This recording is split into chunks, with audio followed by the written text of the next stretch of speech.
नए संसद के भवन के नाम पर देश के कलंक का इतिहास लिखा जा रहा है।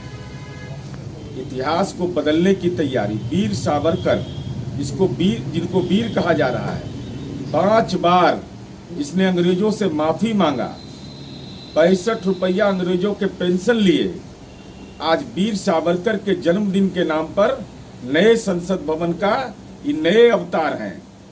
अब तक देश के अंदर में आज़ादी के बाद केवल हिंदी भाषी प्रदेश को ही अगर जोड़ा जाएगा तो 2416 हिंदू मंदिरों को तोड़ने का माथे पर राजनीतिक कलंक लेने वाले आदरणीय प्रधानमंत्री जी सेंट्रल हॉल की भूमिका को खत्म कर दिया। सेंट्रल हॉल पार्लियामेंट के अंदर नहीं रहेगा, इसलिए कि पंडित नेहरू को उसमें याद किया जाता, भीमराव अंबेडकर को याद किया जाता, जवाहरलाल नेहरू को, सरदार वल्लभ भाई पटेल को, तो केवल मोदी का इतिहास रहे, इसलिए नए पार्लियामेंट में सेंट्रल हॉल की भूमिका को ही नकार दिया गया। और अब तो न्यायपालिका का भी आप दायित्व ले रहे हैं। दंड देने का प्रावधान है, ये दंड देना है पार्लियामेंट के अंदर। ये राजदंड की स्थापना किस बात के लिए हो रही है?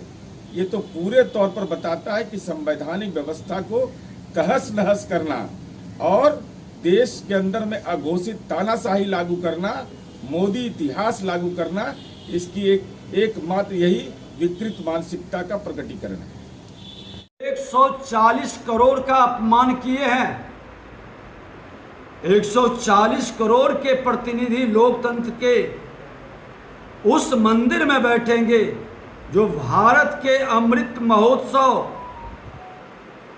अमृत काल वेला में गुलामी के प्रतीक से हटकर देश के यशस्वी प्रधानमंत्री नरेंद्र मोदी जी 2.5 साल के अंदर एक नए इतिहास को रचकर स्वतंत्र भारत का, स्वतंत्र गुलामी के प्रतीक से हटकर अपना लोकसभा, जिसमें लोग बैठकर आज़ादी का महोत्सव, जब आज़ादी का शताब्दी वर्ष मनाएंगे, वह 25 साल इस लोकसभा के अंदर एक नई कहानी गढ़ेगा और भारत पूरे आत्मनिर्भर के साथ स्वामी विवेकानंद के सपना को साकार करेगा।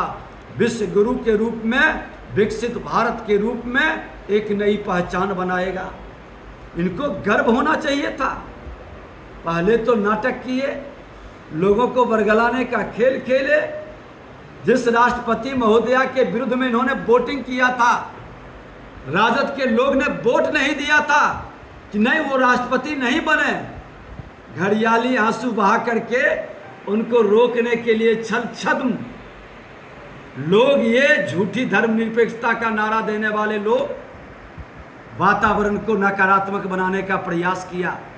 जब उसमें सफल नहीं हुए और जब भारत ने आज एक नया इतिहास रचा, तो ताबूत की बात कर करके अपने विकृत मानसिकता और सत्य सनातन के संस्कार से हटकर माँ भारती के संतानों का अपमान किया है। ये माफी के लायक नहीं है। ऐसे लोग को देश की और बिहार की जनता जवाब देगी आने वाले समय में।